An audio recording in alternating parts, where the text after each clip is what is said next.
أعوذ بالله من الشيطان الرجيم. بسم الله الرحمن الرحيم.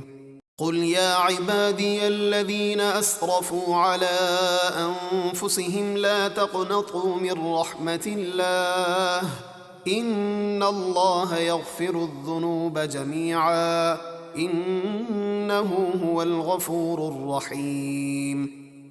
اے حبیب آپ فرما دیجئے، اے میرے وہ بندوں جنہوں نے گناہ کر کے اپنی جانوں پر زیادتی کی، اللہ کی رحمت سے نا امید نہ ہو، بے شک اللہ تمام گناہوں کو بخش دیتا ہے، بے شک وہی بخشنے والا مہربان ہے۔ وَأَنِيبُوا إِلَىٰ رَبِّكُمْ وَأَسْلِمُوا لَهُ مِن قَبْلِ أَن يَأْتِيَكُمُ الْعَذَابُ ثُمَّ لَا تُنصَرُونَ۔ اور گناہوں سے سچی توبہ کر کے اپنے رب کی طرف رجوع کرو اور اس کے فرمانبردار بن جاؤ، اس سے پہلے کہ تم پر عذاب آ جائے پھر تمہاری مدد نہ کی جائے۔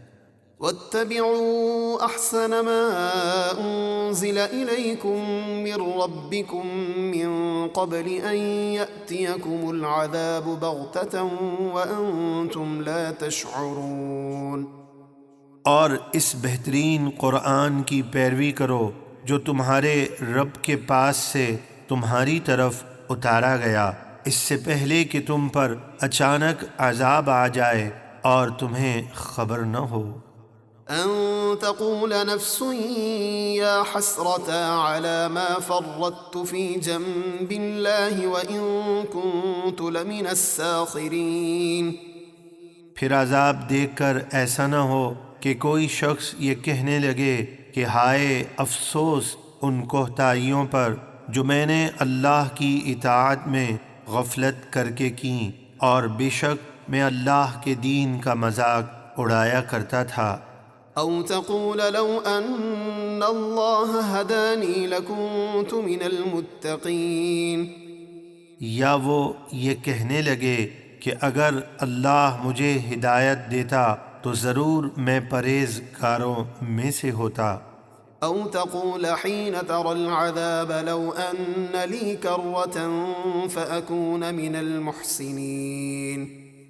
یا جب وہ آخرت کا عذاب دیکھے تو کہنے لگے کہ کاش کسی طرح مجھے دنیا میں ایک مرتبہ لوٹنا نصیب ہو جائے تو میں نیکی کرنے والوں میں سے ہو جاؤں۔ بلى قد جاءتك آياتي فكذبت بها واستكبرت وكنت من الكافرين۔ اللہ فرمائے گا، ہاں کیوں نہیں، بے شک تیرے پاس میری آیتیں آئیں تو تو نے انہیں جھٹلایا اور تکبر کیا اور تو کافروں میں سے تھا۔ ويوم القيامة ترى الذين كذبوا على الله وجوههم مسودة أليس في جهنم مثوى للمتكبرين۔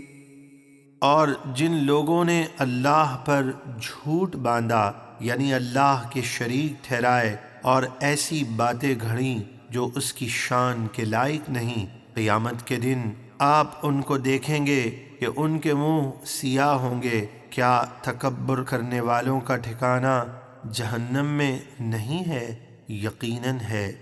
وينجي الله الذين اتقوا بمفازتهم لا يمسهم السوء ولا هم يحزنون۔ اور اللہ پرہیزگاروں کو ان کی کامیابی کی جگہ جنت میں پہنچا کر دوزخ سے بچائے گا، انہیں نہ کوئی عذاب چھوئے گا اور نہ ہی وہ غمگین ہوں گے۔ الله خالق كل شيء وهو على كل شيء وكيل۔ اللہ ہر چیز کا پیدا کرنے والا ہے اور وہ ہر چیز پر نگہبان ہے۔ له مقاليد السماوات والأرض والذين كفروا بآيات الله أولئك هم الخاسرون۔ آسمانوں اور زمینوں کے تمام خزانوں کی کنجیوں کا وہی مالک ہے، اور جن لوگوں نے اللہ کی آیتوں کا انکار کیا وہی نقصان میں ہے۔